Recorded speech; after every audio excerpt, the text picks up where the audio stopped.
In this video, I'm going to explain why we would want to pay attention to the form of an argument and also show you how to represent those forms. But first, let's quickly review what is the point of logic in the first place. Why are we doing this in the first place?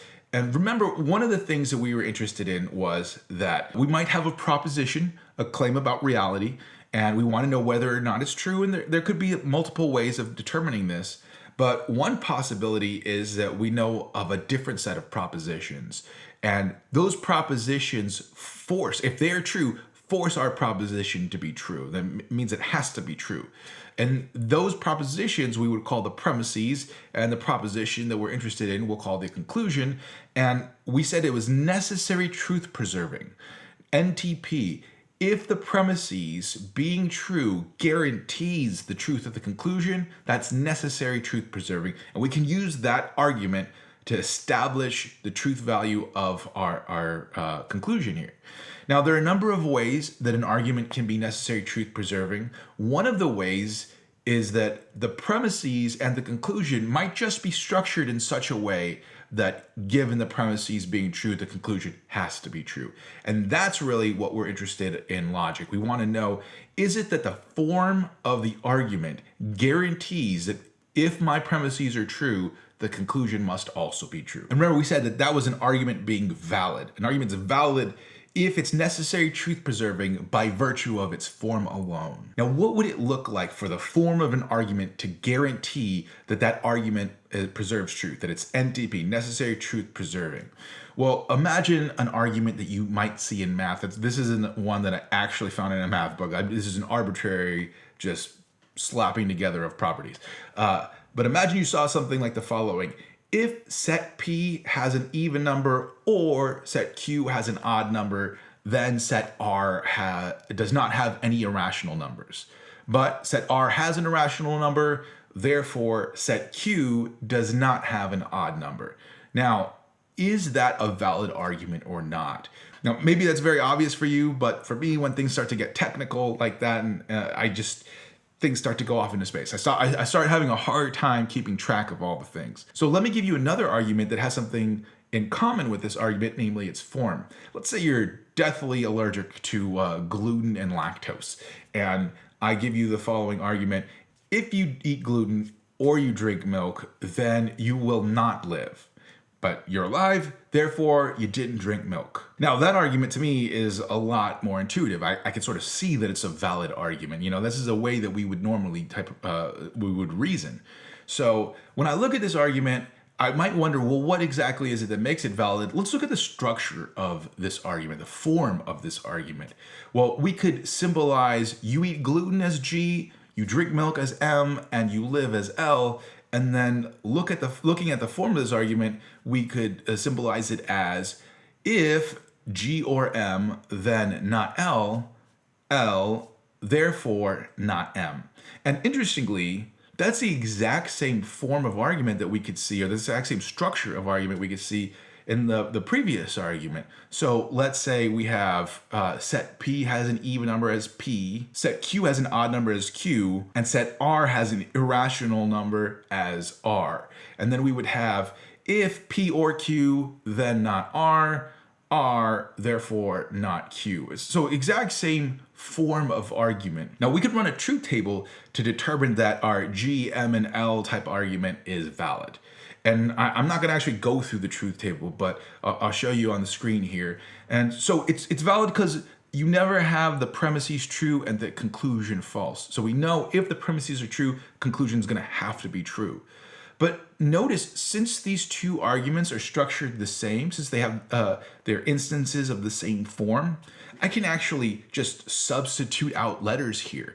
I can take the G and substitute it out for the P, the M and substitute it out for the Q, and the L and substitute it out for the R.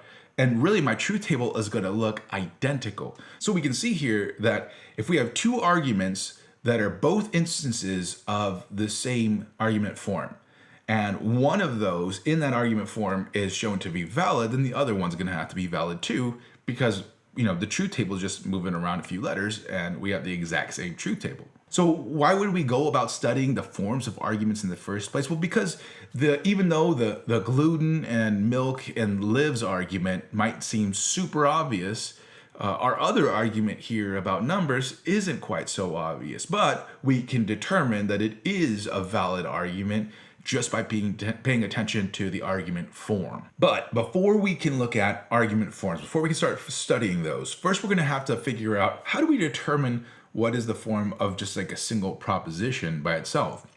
Well, we're going to do something that we call abstraction. And abstraction is really just considering the form of a thing apart from its material, apart from the stuff that makes it up. So for example, this is something very similar to what we do in geometry. You might have a wheel and a stool, and you look at those two things and they're made up of stuff, right? The stool is made out of wood and the wheel is made up of rubber. And we look at those two things and we say, but notice that they have the same form. And then we consider that circular form, that circle, apart from the things that might be circular. And we can study it. We can say, oh, notice when we measure from one side of the circle to the other side of the circle and go through the center, and then we take that and we pull a string, right? That's that length, and we measure around this circle. We get 3.141 whatever of these strings. Wow, isn't that crazy? And then we can figure that out and then apply that knowledge back to the things that have the circular form, right? Back to the things that do have content. So I can measure out, the diameter of the wheel and then figure out what its circumference is by studying the form of a circle that this thing has. But it all started from me abstracting the structure of the thing from the content, from the stuff that makes it up, from the material. That's what we're going to do when we look at propositions. We're going to abstract the form of it from the content of it. Now, when I say content with propositions, I mean like the words that mean stuff that go into that proposition, right? They're going to have some kind of structure. They're going to be structured in a particular way, but they're also going to be claims about specific things. And what I'm going to want to do is forget those different specific claims about stuff and just look at the way that it's formed itself. So let's consider the first premises of both of our arguments here. The first one was if G or M, then not L. And the second one was if P or Q, then not R. And when I look at those, it seems obvious that they have the same form. It seems obvious that they're structured the exact same way. But I might want to represent that. I might want to say, look, this is the form that they have. And when I do so, I'm not able to just throw different letters in for each one of those and say, hey, right, this one is like an X or Y, then not Z or something like that. Why? Because these capital letters in English, these capital letters in our language of propositional logic stand for some kind of content, right? The G stands for you ate gluten, the M stands for you drank milk, and all of those. So if I were to throw X, Y's, and Z's in there, then I wouldn't be giving you the form abstracted from these single propositions. Instead, I would just be giving you another single proposition that happens to be of the same form. So how do I represent the form of these propositions without just throwing out another single proposition? Well, I will use well-formed formula variables, or WFF variables. Remember, for these, we decided we were going to use Greek lowercase letters. So alphas and betas and gammas and deltas and things like that. So instead of having, X or Y, then not Z, we'll have if alpha or beta, then not gamma. And those well-formed formula variables are different than our English capital letters because they don't represent anything with content, right? They don't represent the content, I should say. They are more like placeholders for things that have content. So you could throw in there your G, or you could throw in there your P, or you could throw in there your X. You could throw, whatever well-formed formula that you want into one of those placeholders. So now we have a way to represent the form of both of these propositions. The only problem is they both are instances of multiple forms. So what do I mean by that? Well, remember that these propositions are built up out of other propositions. These well-formed formulae are built up out of other well-formed formulae. So you have if G or M, well, G or M is a well-formed formula. And not L, well, that's also a well-formed formula. So really, I could use these well-formed formula variables to represent the individual basic propositions like P or Q or R, or I could use them to represent other things like the P or Q, and then the not L, or things like that, right? I can, in other words, I can use these well-formed formula variables to represent the different parts of a proposition, but at multiple levels here. In fact, I can even remember that the whole proposition itself is a well-formed formula. So I can even use these well-formed formula variables to represent the entire proposition itself. And at each level here, we have a different structure of the proposition. So let's actually look at all of our different possibilities here, just so we can get a good understanding of what's possible here.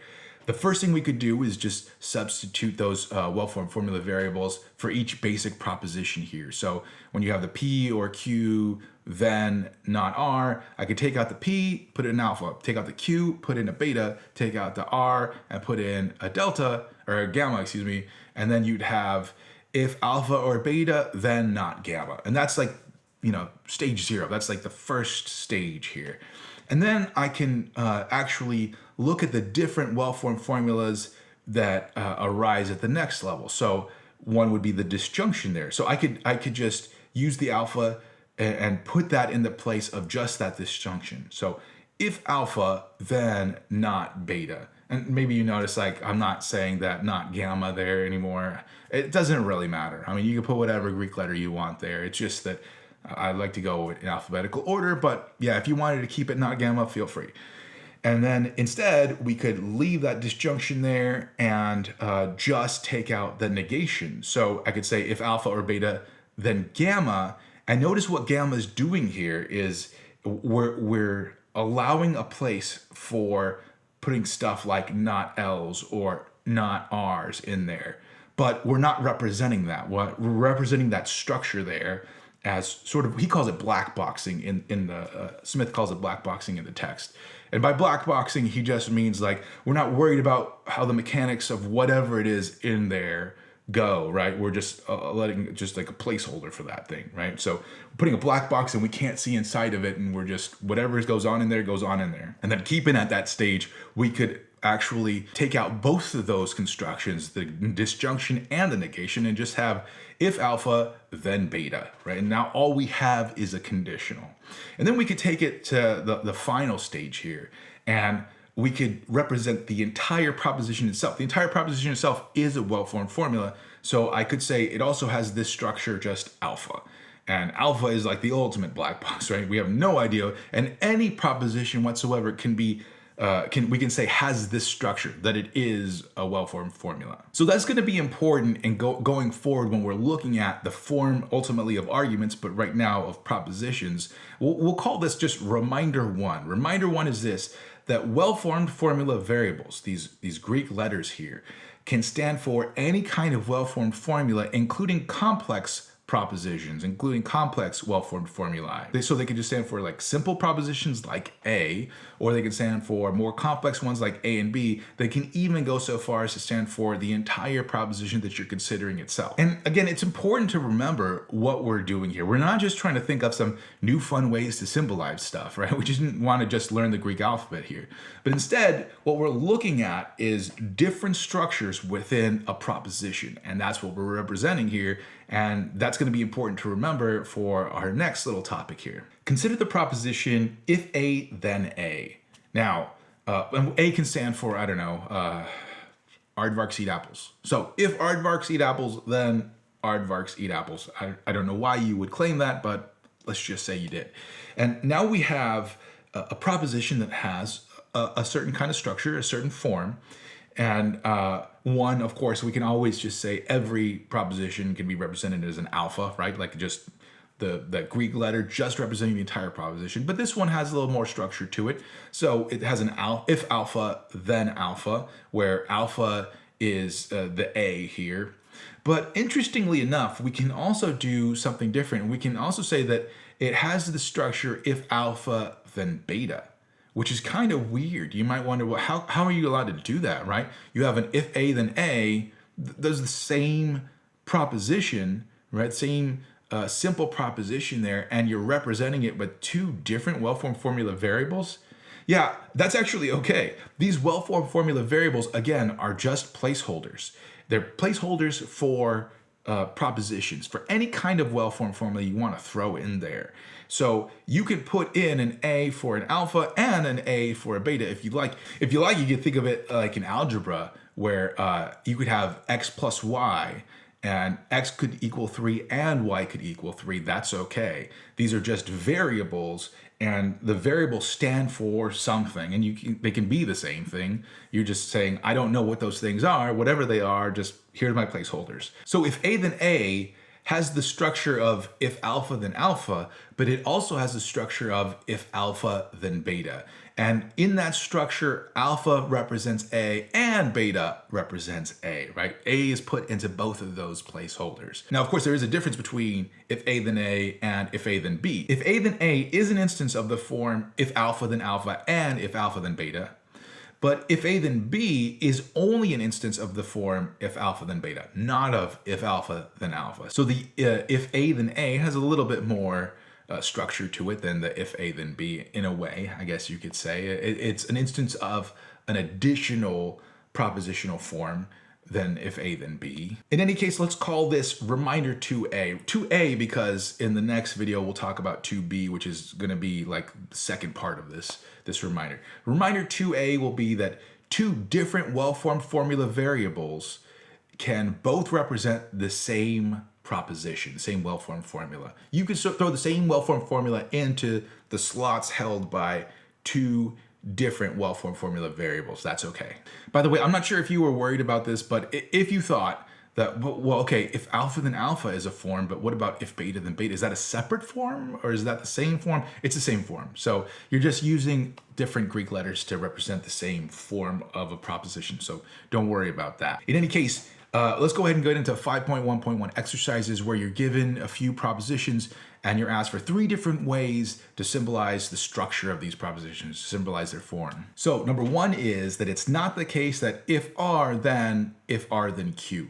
Now, the easiest way for each one of these, or I should say the most intuitive way for each one of these things, is to just take the simple propositions in there, the English capital letters, and replace them with the Greek letters. So it's not the case that if alpha then beta. That's the simple proposition 1 only. That's probably, I don't know, if I were doing this in a class, I would definitely do that every single time because that's just the easy one. The second one I have here is we'll black box that inner conditional and have, it's not the case that if alpha then beta, where alpha replaces the R and beta replaces that if R then Q. And notice that R appears both in the spot where alpha is and in the spot where beta is.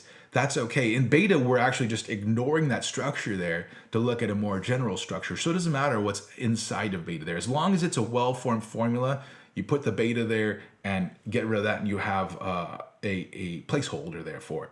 So there's the second one. The third one, we can black box everything inside of the negation, so just not alpha. And they only ask for 3, but here's a free one for you. And again, if I were in a class where I was actually taking it for credit and I had a lot of homework to do, I would do this every single time. Just the easiest one is represent the whole proposition using that one well-formed formula variable. So that whole proposition, just alpha, and there you go. Number 2 is if R or P, then R or P. Now, again, easiest one, most intuitive one is to just take out the basic propositions and throw in your Greek letters. So instead of R, I'm going to throw in alpha in both spots, and instead of P, I'm going to throw in beta in both spots, and I'll have if alpha or beta, then alpha or beta. The second one, let's keep that alpha and beta for the R and the P, and I will black box one of the disjunctions. If gamma, then alpha or beta, and you could do that the other side. You could say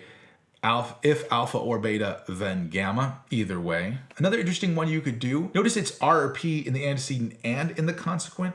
So you actually have the same well-formed formula in both places. So you could go if alpha, then alpha. And again, like we saw at the very end of our video just now, before we started doing exercises, you could also do if alpha, then beta if you wanted to. And then finally, the cheater method, just the whole thing, just alpha. Number 3 is P and if not P, then Q. So again, we could switch out the P's and Q's with Greek letters. So alpha and if not alpha, then beta. We can also do this. We can also black box just the negation there. And notice what happens here. I would have alpha and if beta, then gamma. Now notice I sort of lost in black boxing the negation. I lost the fact that there was a P in that first conjunct and in the second conjunct. I lost that P there. So, because now that I'm black boxing the entire negation, I can't keep track of that. So now I will have a totally different Greek letter for that thing. You could also just black box the entire conditional there and just have alpha and beta, or do the super cheater method and just have alpha. Number 4 says this, not P or Q, and P, if and only if R. So again, let's take out all the basic propositions and throw in Greek letters there. We would have not alpha or beta and alpha, if and only if gamma. Then we could just take out that negation and have alpha or beta and gamma, if and only if delta. We could take out the whole disjunction and have alpha and beta, if and only if gamma. We could take out the whole conjunction and just have alpha, if and only if beta. We can also just take out the entire biconditional and just have alpha. By the way, I didn't go over every single possibility here. I gave you a bunch and I tried to give you some of the interesting ones. But anyway, for the next time, go ahead and read 5.2 and do the exercise 5.2.1, and I'll see you in that video.